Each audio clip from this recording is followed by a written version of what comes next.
Guys, good morning. আপনারা কেমন আছেন? আশা করি ভালো আছেন। আমিও ভালো আছি। আমার পুজো পাঠ কমপ্লিট, রান্না বসিয়েছি। ছেলে বেরোবে এখন। কালকে বললো 9টায় বেরোবে না 8:30টায় বললো। আমি এটাই কনফিউজ হয়ে আছি। বাথরুমে তো ঢুকলো স্নানে।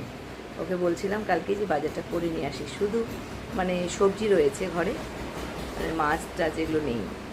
এখন যদি বলে যে ডিম অমলেট করে দাও তাহলে তো ঠিক আছে, কারণ আমার নিরামিষ তরকারি হয়ে গেছে। না, হয়ে গেছে বলে করবো, হয়নি। ভাত বসিয়েছি। আজকে মেয়ের ফেভারিট তরকারি করব, ময়দা। ও খুব ভালোবাসে, কালকেই ভিজিয়ে রেখেছি।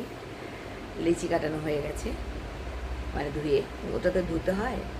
তো এই না, এই আগের থেকে এই জায়গাটা আমার, আজকে না এত চুলকোয় কেন, কখন থেকে যখন আমি রায়গঞ্জে গেছিলাম, আর আমাদেরও না গাছের মধ্যে না ছ্যাঁকা পোকা যে হয় ওগুলো হয়েছিল, তখনই না এখানটায় আমার লেগেছিল। এই যে জায়গা, তখন থেকে এই আঙুলে এই জায়গাটা চুলকোয়। যাই হোক, নতুন নাইটি পরেছি, কেমন হয়েছে কমেন্ট করে জানাবেন। মেয়ে বলছে নাইটি নাও, নাইটি নাও। আর না, বড় নাইটি পরি না, আমি শর্ট নাইটি পরি। এটা বড়, এত অসুবিধা হচ্ছে, মনে কি পায়ে বেড়ে যাচ্ছে। অভ্যেস হয়ে যাবে। একটু কাটতে হবে, অনেকটাই বড়। কাটবো, নাহলে ভাবছি ফোল্ড করে সেলাই করে দেবো ঘরে। রান্না করি, পরে দেখা হচ্ছে। চুল টুলগুলো বাঁধা রয়েছে, এখন পর্যন্ত খুলিনি, খুলবও না এখন, পরে খুলবো। এই কারণে ছেলেকে খেতে টেতে দিব।